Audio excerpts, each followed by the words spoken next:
The new adaptation of Charlotte's Web is here on HBO Max, so today let's see if it's worth your time.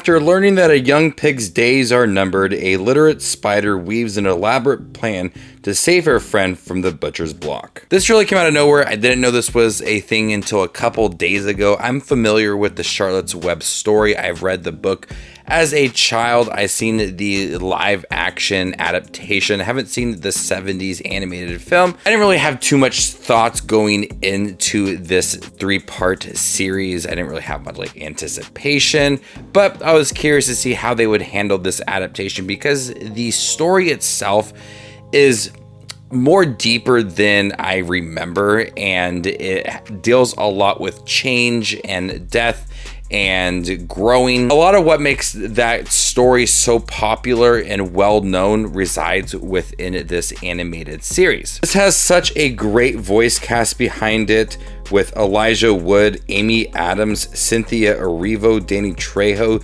Randall Park, Rosie O'Dawson, and so many more people within this series. It really captures everything about that story while changing things a little bit here and there, adding some new elements to the story. But really what the message is about change and understanding death and accepting changes in your life resides within this 3-part series. Each episode is about 45 minutes long, and I do think that it's enough for children to understand that message that change is the natural part of life. And when you look at Wilbur, this pig that multiple times is on the butcher's block, and the spider has this elaborate plan to save the pig, questions about death and what is the purpose of butchering this pig, I think it answers that fairly well within this series without going really deep, without being emotional. And that's, I think, one of the issues with this 3-part series is that it doesn't really hit those heights of being emotional and really thought-provoking.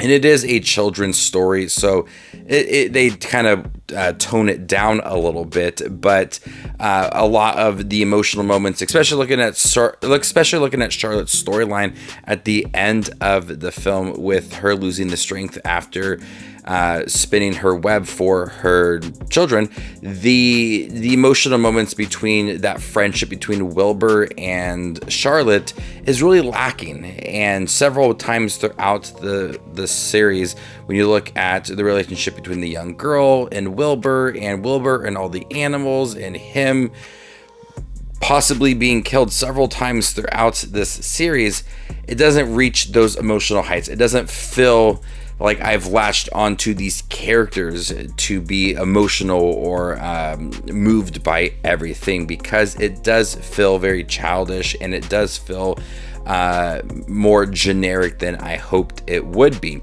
The animation's fine. It's serviceable. The animation doesn't have like a ton of detail to the surrounding areas or the animals. It's fine. Like, there isn't like anything terrible about the animation, but I've seen better. And the voice performances are pretty good in here as well. I really liked Amy Adams as Charlotte. She became weaker towards the end of the series. That is where some of the personal, emotional aspect of the series did come out. But she was very kind and charming throughout the series. And I also liked Elijah Wood towards the end as the older Wilbur within the series. And Jean Smart as the narrator had this calm voice that felt very soothing listening to her narrate the series. There are some subplots that are added, and these subplots really don't amount to much, like bickering sisters within this series. The mother and aunt of Fern have this relationship that is a bit of a struggle at times. That subplot seemed a little bit unnecessary. And little moments here and there, like extended scenes or added scenes, just added to the series that felt like it was a little bit overstuffed at times, and it could have just been an hour and a half animated movie on HBO Max. But it did what it needed to do. Have those messages about life and changes and accepting all of that and death, and having those questions that kids may want to know, filled with some more entertaining sequences to kind of lighten the mood and have some fun with it all. The animation's fine. I like the voice performances in here, but it seems a little bit long for what it really needs to be.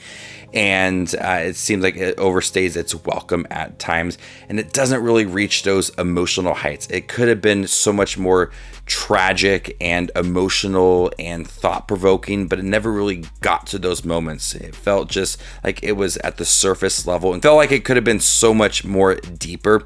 And I just was hoping that I was hoping to latch onto the storyline and feel all those emotions, but I just never did within it. So it's fine if you like Charlotte's Web story, you've read the story as a kid, and you've seen the various films. I do recommend checking it out. It's a little bit longer than it really needs to be, 3 45-minute episodes. It overstays its welcome at times, but it's worth a watch. I'm gonna go ahead and give Charlotte's Web a B-. Thank you guys for watching my review for the new animated series Charlotte's Web on HBO Max. Have you guys seen it by chance? What'd you think about it? Let me know in the comment section down below, and stay tuned for more up and coming content like this. My name is Justin Watches Movies, and you guys stay classy, YouTube.